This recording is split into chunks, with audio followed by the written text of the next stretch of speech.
অবরুদ্ধ নিশীথ। লিখেছেন তেজস্মিতা মুর্তজা।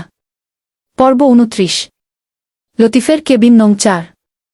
জ্ঞান ফেরার পর সে বিশেষ কোনো কথা বলেনি। আসমাও জিজ্ঞেস করেনি কিছু। কেবল সে মনে মনে তৈরি মাঝহারের বিরুদ্ধে একটা বিহিত করতে। রাত ৮টার দিকে মাঝারি উচ্চতার এক লোক ঢুকল কেবিনে। ডান হাতে তার আর্ম স্লিং বাঁধানো। ভালো আছেন ভাবি? আমি মাঝহার আলমগীর। লতিফ ভাই কেমন আছে এখন? লতিফ কথা বলার চেষ্টা করল। মাঝহার নিজেও খুব সহজ মুখে কথা বলে সবসময়। আসমা সিটিয়ে বসে রইল। এই মাঝহারই তার স্বামীর এই হাল করেছে। মাঝহার একটা চেয়ারে বসে লতিফকে বলল, কি দল করতেন এতদিন, এবার কি বুঝতে পারছেন কিছু? ওই ২ সুজোরের বাচ্চা মানুষের বাচ্চাই না। আসমা বুঝতে পারছিল না কিছু। মাঝহার ফের বলে, আপনি এই অবস্থায় আমার বহুত কাজে আসতে পারেন। জয়কে ধরার একটা সুবর্ণ সুযোগ আপনার এই অবস্থা। পুলিশের কাছে জবানবন্দি দিতে হবে, কিন্তু আপনার পাটোয়ারি বাড়িকে ফোকলা না করা অবধি মরণ নেই আমার। জিন্দা হয়ে ফিরে আসছি একমাত্র ওই বাড়ির ৩ ব্যাটার কবর খুঁড়ব বলে। আব্বা আসতে চাইছিল, পরেটরে এসে দেখে যাবে। আপনার কোনো খরচাপাতি দরকার? লতিফ মাথা নাড়ল মৃদু। মাঝহার আশ্বাস দেয়, তাড়াতাড়ি ঠিক হয়ে যাবেন আপনি। আমি একটা কেস ফাইল করে দিই। আর আমার হিসেব আমি পুলিশ দিয়ে না, নিজে মেটাব। তবে একটু সময় নেব। চোখের ইশারায় জানতে চায় লতিফ, দেরি কেন? কিছু হিসেবে বাকি আছে, এখনই ২ জনকে উড়ানো যাচ্ছে না। মাঝখানে পলাশ ভাই দাঁড়ায় আছে। পলাশ ভাই ধৈর্য ধরতে বলতেছে। সে কি চাচ্ছে বা কারণ কি বুঝতেছি না, কিন্তু কিছু করারও নেই তার উপর দিয়ে। আর হারামজাদা ২টা আরও খানিক সময় পাবে আমার কাছে। অথচ লতিফ ভাই, যতদিন আমার রক্তের বদলা আমি না তুলব ওদের থেকে আজরাইলও আমায় মারতে পারবে না। মাঝহার আরও কিছুক্ষণ কথা বলে চলে যায়। আসমার মনে হল মাঝহার ছেলেটা খুব বদমেজাজি আর বোকা। কিন্তু এতক্ষণের কথায় সে যা বুঝেছে তা বিশ্বাসই হচ্ছিল না। সংশয় কাটাতে স্বামীকে জিজ্ঞেস করে, তোমাকে আসলে মারছে কে? ক্লাবের ছাদ থেকে পলাশের শহরের ভেতরের নাইট ক্লাবের বিল্ডিংটা দেখা যায়। রং বেরঙের আলো জ্বলছে বিল্ডিংয়ের গা বেয়ে। হামজা এসে দাঁড়াল পাশে। কাচের বাটি ভর্তি করে কাঠবাদাম, পেস্তা ও কাজু নিয়ে দাঁড়িয়ে খাচ্ছে জয়। কাজু বাদাম খেলে গা চুলকায়, এলার্জি আছে তার। তবু খাওয়া বাদ দেওয়া যাবে না। এক মুঠো ভরে নিয়ে মুখে পুড়ল। হামজা এসে দাঁড়ানোর পরেও কোনো কথা বলল না, চোখও ফেরাল না। হামজা নীরবতা ভেঙে বলল, নারীর চোখের পানি অম্লের মতো। তা জারে সাজিয়ে রাখলে ঠিক আছে, তাতে বেশি মনোযোগ দিয়ে কাছে টানলে ক্ষয় হয়ে ঝলসে যাবি। ওয়াহ ওয়াহ, কবি কবি মেজাজ, কবির নেই তো লজ্জা লাজ। আমার কবিতারা কেমন হইল কও? হামজা হাসল, কথার লাইন কাটছিস তাই না কি? তাইলে তো বড় দুর্দিন চলে আসছে আমার। হ্যাঁ, আইসকাল মাগি মাইনসের চোখের জলে ডুবে ডুবে মরে যাচ্ছি। মেজাজ খারাপ করা কথা না বলে বাড়ি যাও। তাকা তো আমার দিকে। জয় তাকাল, হেসেও ফেল হো হো করে। জয়ের অট্টহাসির আওয়াজটা খুব অদ্ভুতুরে শোনায়। হেসে বলল, কি বোঝাইতে চাচ্ছ? ঘায়েল হলে পুরুষ মাতাল হয় আর নারী কুচক্রি। নারীর কুচক্র অম্লের চেয়েও বেশি ক্ষয়সাধক। জয় ঠোঁট বাকিয়ে হাসল, জয়কে ক্ষয়ও করা যায়? জেনে ভাল লাগল। এমন ভাবনা ভাবার ক্ষেত্রে অধপতনটা তোমার নাকি আমার? যেহেতু আমি সঠিক ভাবছি তাই অধপতনটা তোর। মাছি তাড়ানোর মতো হাত নাড়ায় জয়। হামজা ভাই জিন্দাবাদ। তুই যদি মাটির তৈরি ফুলদানি হোস, তো সেই মাটি দিয়েছে জমিন অর্থাৎ তোর বাপ।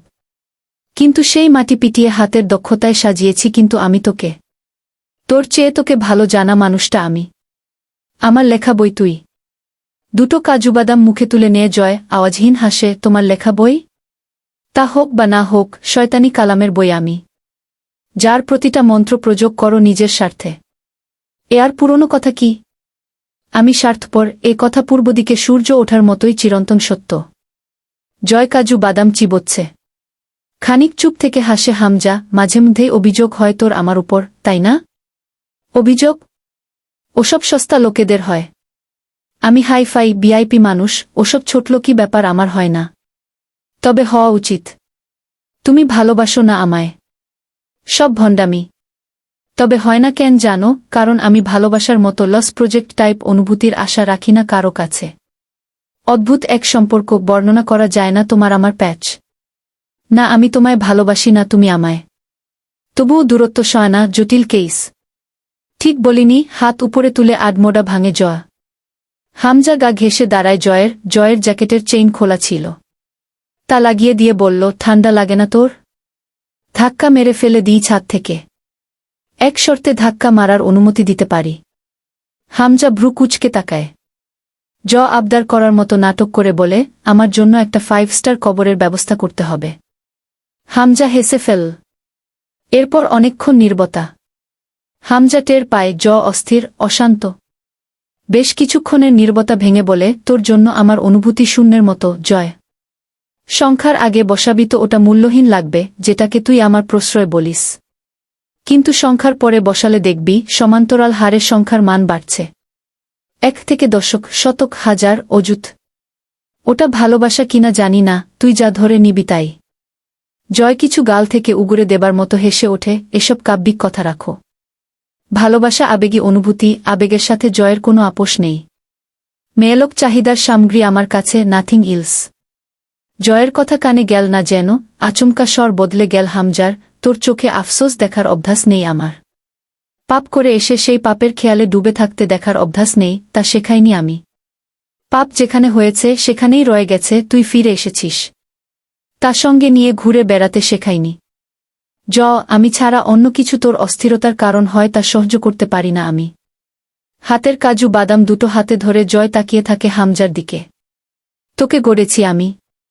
খারাপ হোক ভালো হোক, একটু একটু করে গড়ে তুলেছি তোকে। সেই তোর ভাঙনের কারণ অন্য কিছু হলে তা বরদাস্ত করতে পারব না আমি। সৃষ্টিকর্তা মানুষকে জান দেয়, কেড়ে নেয়ার মালিক সে।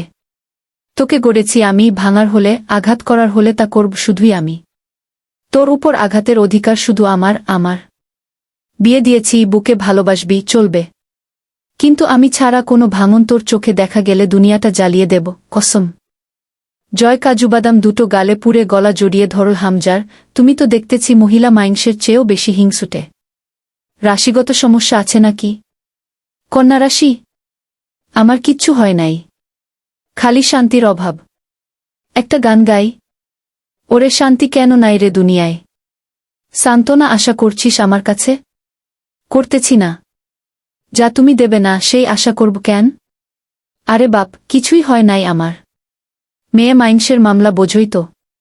আগুন জ্বলতেছে বুকে, আগুন নেভানো দরকার। হোটেলে যাই চলো, একটু সুখ দরকার। আমি গরম হয়ে আছি খুব, ঠান্ডা হলেই সব ওকে। ওহ, তোমার তো ঘরে বউ আছে, তুমি কেন যাবা? আমরা বাল বিয়াইত্তা ব্যাচেলর পাবলিক। হামজা বিরক্ত হয়, মিথ্যা হাসি সবার ঠোঁটে মানায় না। বিশেষ করে তোর ঠোঁটে পাপের হাসি আর নিষ্পাপ হাসি ছাড়া হাসিই মানায় না। হাসিস না, বিরক্ত লাগছে। কিছুক্ষণ আনমনে দাঁড়িয়ে থাক, দুঃখগুলো ক্লান্ত হয়ে গেলে চলে যাবে। আমি আসছি। জয় চুপচাপ দাঁড়িয়ে থাকে। সম্পর্কে সবসময় খাঁটি অনুভূতি প্রয়োজনীয় না, সম্পর্কে সততা দরকার, একমাত্র সততা। তার আর হামজার সম্পর্কের বিশেষত্বই এটা। দুজনের কাছে দুজনের কোনো কপটতা নেই। যা মনে তাই মুখে। বানোয়াট কিছু দেখানোর চেষ্টা নেই, এখানেই দুজন অবিচ্ছেদ্য। জয় চেয়ে থাকে অন্ধকার আকাশের দিকে। হামজা খুব হিংসুটে একটা ব্যাপারে। জয়ের কোনো ক্ষতি হামজার ওয়াস্তে হলে ঠিক আছে, কিন্তু অন্য কিছুর জন্য নয়। কারণ হামজা মানে জয়ের দুঃখের অধিকার শুধু তার, সুখের অধিকার যে কারো হতেই পারে। মদের বোতল এনে রাখে হামজা টেবিলের উপর। অলস ভঙ্গিতে চেয়ারে বসতে বসতে বলে, পাপীদের ধ্বংস কোথায় জানিস? জানা দরকার। এক পাপের পর পরবর্তী পাপের আগে কিছুটা সময় নেয়। মানুষের ভেতরে আবার বিবেক নামক এক চুলকানি আছে। পাপ করে কিছুটা সময় দিলেই ওই শালা কুরকুর করে ওঠে। আর সেখান থেকেই এক ক্রমশ বর্ধনশীল ছিদ্র তৈরি হয়, ধ্বংসের ছিদ্র। এজন্য বুদ্ধিমান পাপীরা থামে না, একাধারে অবিরত পাপ করে যায়, বিকেককে কুরকুর করে ওঠার সময় দেয় না। জ্বর হাসল, আমি পাপের মাত্রা কমিয়ে এনেছি, তাই তো? বিবেকানন্দ নাচছে ভেতরে। বিবেকানন্দ ভালো লোক ছিল, বিবেকের মতোই ভালো। বস, বহুদিন পর তোর নামে জাস্ট এক প্যাগ মারব। তোর ভাবি কিছু বললে তোর দোষ। ভাবির অবস্থা কি? সে কি ঠিকঠাক হয়েছে? জয় বসে চেয়ারে। হামজা চোখ খিচে এক ঢোক গিলে বলে, মেয়ে মানুষ তৈরির মাটিতে সৃষ্টিকর্তা সামান্য পরিমাণ বিষ মিশিয়ে দেয়া, যেটা সাধারণত মায়া হয়ে রয়ে যায় মেয়েলোকের মাঝে। কিন্তু কোনো আঘাত পেলেই সেই মায়া বিষ হিসেবে প্রকট হয়। এজন্যই ওই জাতের থেকে সাবধানের মার নেই। গলাজ বলছে আজ রেকর্ডার অন থাকলে ভাবির জন্য একটা স্পেশাল গিফট তৈরি হতো। অন করিসনি কেন? আমার সব কথা জরুরি, সবগুলো বিশ্ব সংবাদ হবার যোগ্য। হো হো করে হেসে ওঠে। তোমার কি চড়ে গেছে? আমার চড়েনি, তবে আর একবার এমন পেট বানানো বাটপারি হাসি হাসলে কান সারার নিচে এমন একটা মারব, তোর চড়ে যাবে। হাসি যখন আসছে না, মাথা ভার লাগছে, মন মতো গিলে গিয়ে ঘুমা। নাটক করছিস কেন? ঠোঁটে আঙুল চাপল, ওকে। চুপ করলাম। হাসি পেলে অনুমতি নিয়ে হাসব। সরি। কাল রাতে মাঝহার গেছিল লতিফের কাছে। আগামীকাল তোকেও একবার সাক্ষাৎ করে আসতে হবে। এরপর তোকে ট্যুরে পাঠাব কয়েকদিনের। ট্যুর থেকে ফিরলে বউ এনে দেব। থাকা যাবি? নিঃশব্দে হাসল। জয়ের মতো আজগুবি কথা বলার চেষ্টা করছে হামজা। আর উল্টো চুপচাপ আজ। হামজা গ্লাস শেষ করে নিজস্ব ভঙ্গিতে ঠোঁট বাঁকিয়ে নির্মল হাসল। আমি তোর শিক্ষক নই, শিক্ষকের মনে থাকে ক্ষমা আর হাতে থাকে দণ্ড। আমার মনে তোর জন্য ক্ষমার ভাণ্ডার থাকলেও হাতে কোনোদিন দণ্ড উঠাইনি। কারণ আমি শিক্ষক নই, তোর কারিগর। আর গড়ে তুলতে শুধু যত্নের প্রয়োজন হয়, প্রশ্রয় দিতে হয়। ভালোবাসা আমার কর্ম নয়। আমি তোকে ভালোটালো বাসি না। বাসা লাগবে না, ওসব আমার পোষায় না। চলো গান ধরি। উদাস চোখে আকাশের দিকে মুখ তুলে গেয়ে ওঠে। ইট কামলায় ইট বানাইয়া, চৌদিকে ভাটা সাজাইয়া, মাঝখানে আগুন জ্বালাইয়া দিল গো। ভিতরে পুড়িয়া সারা, মাটি হইয়া যায় অঙ্গারা। এখন আমি কি করি উপায়? 7 দিন পর শুক্রবার বাদ জুমা মসজিদে কিছু মিলাদ ও দানস্তকা দোয়া করা হল। ততদিন অন্তর চাচা ফুপুরা ছিলেন দিনাজপুরে। শনিবার সকাল সকাল উনারা তৈরি হলেন ফিরে যাবার জন্য। অন্তিকটা কেমন মিতপ্রায় হয়ে উঠেছে। সে 7 দিনে 2-3 বেলা খাবার খেয়েছে, সেটাও উল্লেখযোগ্য হারে সামান্য। মার্জিয়া ধমকে জোরপূর্বক খাইয়েছে। সে চাচাদের জন্য গাড়ি ডাকতে গেল বাসস্ট্যান্ড অবধি পৌঁছে দেবার। আফজাল সাহেব অন্তুকে ডেকে কাছে বসালেন। অন্তুর হাড্ডিসার দেহটা পোশাকের নিচেও লুকোনো যায় না। একটা কালো ওড়না শরীর ও মাথায় জড়িয়ে অল্প একটু জায়গা নিয়ে সোফায় বসে রইল। চাচা বললেন, আইজ কয়দিনে তো মেলা পাওনাদারের যাও আসা দেখলাম। বিশেষটা খারাপ লাগছে আমার, বুঝছ? ভাই তো আর নাই। তুমি আর অন্তিক এক সময় আসো, কুড়িগ্রাম সময় করে। জমিজমা বিক্রির আর দরকার নাই। ও আমার খামার যেমনে চলতেছে চলুক। পাওনাদারের টাকা মিটমাট করে দিবানি আমি। ভাইয়ের দেনা শোধ না করে যাব কই? অন্তু সামান্য হাসল। তার প্রয়োজন হবে না কাকা। কেন? এই কথা কেন? অন্তু কথা শেষ করতে চাইছিল পাশ কাটিয়ে। মাথার চাঁদিতে তীক্ষ্ণ এক চিনচিনে ব্যথা ছড়িয়ে পড়ছে। তা খুব শীঘ্রই মারাত্মক পর্যায়ে যাবে। সে তাকাল চাচার দিকে। আপনি যা বলছেন তা শুনতে দয়া করার মতো লাগছে কাকা। আমার ধারণা আপনি সেটাই করতে চাইছেন, যেটা গ্রহণ করতে শেখানো হয়নি আমাকে। কথা বেশি শিখছিস? পাকনা মাইজা এক থাপ্পড়ে দাঁত ফালায় দিমু। বেলেহাজ মেয়েলোক। কাকার সামনে কেমনে কথা কইতে শিখাইছে তোর বাপে, ওইটা আগে শুনি। অন্তু আর কথা বলল না। হাতের তালুর দিকে তাকিয়ে রইল মনোযোগ সহকারে। তার নির্লিপ্ততায় ধৈর্যহীন হলেন আফজাল সাহেব। কি চাস? ওই জমি আপনার কাছ থেকে হাসিল করার পেছনে দৌড়ে ভালো পেরেশানি গেছে আব্বুর। পাওনাদারদের এতদিন যখন ঠেকাতে পেরেছি, আর কটা দিন সবুর করে নেবে ওরা। আমি ওই জমি হাসিল করে তা বিক্রি করেই বরং পাওনা মেটাবো। আবার আসবেন কাকা। বাইরে গাড়ি এসে গেছে বোধহয় আপনাদের। আফজাল সাহেব অপমানে ক্ষিপ্ত হয়ে বললেন, বাপরে কথা। সাহস ভালোই তোর। ওই চেংড়ি। আমি না দিলে কেমনে হাসিল করবা জমি? কিচ্ছু তো আর নাই, তবুও দেমাক কমে নাই। ভালো বুইঝা পাওনা টাহা দিতে চাইলাম, আবার দেমাক দেহাও। আমি দেখমুনে কেমনে আমার থেইকা জমি আদায় করো আর পাওনা মিটাও। দেখুমনে আমি। অন্তু মুচকি হাসল। আপনি সে চিন্তা করে চাপ নেবেন না কাকা। বয়স হয়েছে। এ বয়সে উত্তেজিত হওয়া উচিত না। সেসব আমার জিম্মা, ইনশাআল্লাহ সামলে নেব। আপনার গাড়ি এসে গেছে। আবার আসবেন। আল্লাহ হাফেজ। অন্তু বসে থাকে ওভাবেই। বাড়ি ফাঁকা হতেই রাবেয়া কাঁদতে শুরু করলেন। অন্তুর মাথার ব্যথাটা চিটমিটিয়ে উঠল। অন্তু ধমকে উঠল, কান্না থামাও। জোয়ার নেমেছে চোখে। কান্নার জন্য বিশেষ পরিস্থিতির দরকার হয়। লোকের আর স্বামী মরে না, তারা আজীবন কাঁদে। কাঁদলে আড়ালে কাঁদবে, খেয়াল রাখবে কান্নার করুণ সুর যেন আমার কান অবধি না পৌঁছায়। অসহায়ত্ব ও চোখের পানিকে ঘৃণা করি আমি। অন্তু চেয়ারটার উপর মাথা এলিয়ে দিয়ে চেয়ে থাকে ছাদের দিকে স্থির দৃষ্টিতে। মার্জিয়া এসে বসে। অন্তু ওভাবেই জিজ্ঞেস করে, শরীর ভালো আপনার? অন্তু। মার্জিয়ার ক্ষমাপ্রার্থী সুরের ডাকটা অন্তুর কানে পৌঁছাতেই ছাদ থেকে চোখ সরিয়ে সোজা হয়ে বসে হাত উঁচিয়ে ধরে মার্জিয়ার উদ্দেশ্যে। থেমে যায় মার্জিয়া। অন্তু স্থির নজরে তাকিয়ে বলে, আমি বাংলা সিনেমার মমতাময়ী নায়িকা নই ভাবি। পুরো সিনেমাতে যে যাই করুক, শেষে সব মাফ করে বুকে জড়িয়ে নেয়া, তারপর খালি ভালোবাসা আর প্রেম। আমি ছাড়িও না, ধরিও না। শোনো অন্তু, একটা কথা বল ভাবি। হু। অন্তু শূন্যে দৃষ্টি মেলে উদাস স্বরে বলল, যাকে জীবিত অবস্থায় দেখেনি মৃত্যুর পর তাকে দেখতে হায় হায় করতে করতে ছুটে যাওয়ার বিশ্বাসটা মানুষের ভেতরে থাকা আবেগের সবচেয়ে ময়লা দিকের একটা। মৃতদেহ একটা ঘরের আসবাবের চেয়েও মূল্যহীন জড, তা দেখাতে ফজিলত কি? আব্বু আজও যদি এই সোফায় এসে বসত, আপনি এখানে এসে দাঁড়াতেন না আব্বুর সামনে। মার্জিয়া কেঁদে ফেল। অন্তু কপাল চেপে ধরে বড়ি অনীহার সাথে বলল, আপনি কেন কি করেছেন তার বিচারে যাবার রুচি নেই আমার আপাতত। কিন্তু আমার আব্বু অবহেলিত হবার মতো মানুষ না। কিন্তু আপনি তার একমাত্র ছেলের স্ত্রী হিসেবে তাকে একবার আব্বা বলে ডাকেননি। তার নাতিকে গর্ভে ধরেছেন, সামনে গিয়ে সেই খবরটা দেননি। কিন্তু তিনি খেলনা কিনে এনে আম্মুর আলমারিতে রেখেছে। অন্তু আলগোছে উঠে চলে যেতে যেতে বলল, পরবর্তীতেও অন্তত আব্বুকে নিয়ে কোনো শব্দ যেন আপনার মুখে উচ্চারিত না হয়, অন্তত আমার সামনে। পড়াটা হচ্ছিল না। আব্বু এসে বিছানায় বসে অন্তুর খাতাপত্র নেড়েচেড়ে দেখে বলছে, না, লেখা তো ডাক্তারদের মতন হয়েছে, অথচ হবি উকিল। কাহিনী কি? রাত 12টা বাজছে। অন্তু ছটফটিয়ে উঠে বারান্দায় গিয়ে দাঁড়াল। আব্বু এসে পাশে দাঁড়ায় অন্ধকারে দাঁড়ালে। আগামীকাল সকালে তার পরীক্ষা। আব্বুকে ছাড়া সে প্রথমবার পরীক্ষা দিতে পারবে। অন্তু রুমে এসে ঘুমের ওষুধ খুঁজল। নেই। অন্তিক সরিয়ে নিয়েছে।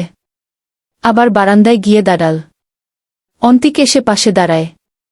বেশ কিছুক্ষণ নির্বে কাটার পর অন্তু বলে, তোর বুবাচ্চার পরিবারে আম্মাকে সামিল করে নে। আর পরিবার চালাতে একটা কাজের ব্যবস্থা কর। টাকা পয়সা যা লাগবে ব্যবস্থা করা যাবে। অন্তিক হাসে, খুব গৃহিণী হয়ে গেছিস? কখনো জিজ্ঞেস করিসনি আমাকে কিছুই আমার ব্যাপারে? রুচি নেই রে। ভালোই। আচ্ছা, আমার ব্যবস্থা হলো, আর তোর? তোর কি? আমার কি? আমার বড়লোকের ছেলের সাথে বিয়ে হয়েছে। আমি ফিট থাকব। এ আর কি? অন্তিক চুপ রইল। অন্তু হঠাৎই জিজ্ঞেস করে, পলাশ আজগরের কাছ থেকে কত টাকা নিয়েছিলি? 5 লক্ষ। মার্জিয়া তোকে স্টিমেটলি গহনা দিয়েছিল কত টাকার? 2 লাখ টাকার মতো। এছাড়াও কিছু আছে? বলছিস না? তুই শুনতে চাইছিস না? হ্যাঁ। চাওয়াটা অপ্রয়োজনীয়। আর হারানোর কিছু নেই। হারানোর থলি ভরপুর। এখন কারণ জানাটা সময়ের অপচয় আর শব্দ দূষণ হবে। শব্দ দূষণ? হ্যাঁ। তুই বলবি সেই আওয়াজ আমার কানে যাবে। যা সময়মতো আসেনি, যখন তোর বলার ছিল। বলার মতো উপযুক্ত সময় ছিল না। তাই অনেক কিছু হয়ে গেছে। এখনো এমন কিছু ঘটেনি যে বলার উপযুক্ত সময় এসেছে। বাদ। কিছুই হয়নি। ভুল বুঝতেছিস। আচ্ছা, বুঝতে দে। তো তোকে পলাশ আজগর 2 লাখ টাকার গহনার বদলে 5 লক্ষ টাকা দিল? অন্তু তাচ্ছিলের হাসি হাসে, শিক্ষা মানুষের মূর্খতা দূর করতে পারে হয়তো, তবে বোকাদের তো কোনো চিকিৎসা নেই। মহাজনদের কাছে যা বন্ধক রাখা হয়, তার মোট মূল্যের ততটুকু তারা মানুষের হাতে দেয়, যতটুকু বাদ দিয়ে মূল টাকা এবং সুদসহ তাদের হাতে থেকে যায়। যাতে সময়মতো টাকা পরিশোধ না করলেও জিনিসের মূল্য মূল টাকা ও সুদের যোগফলের সমান হয়। সেখানে পলাশের মতো একজন নরকের কীট তোর কাছ থেকে 2 লক্ষ টাকার জিনিস রেখে 5 লক্ষ টাকা ধরিয়ে দিল, তুই তা নিয়ে ব্যবসা শুরু করলি, সাহস বটে। দুঃসাহস বলা চলে। অন্তিক চুপচাপ দাঁড়িয়ে রইল, জবাব দিল না। অন্তু বলে, জিদ আর পলাশ তোর দোকান খেয়েছে, বাপটাকে খেয়েছে, বোনের ইজ্জত খেয়েছে। আফসোস, অন্তিক তোকে খেয়ে ফেলেনি।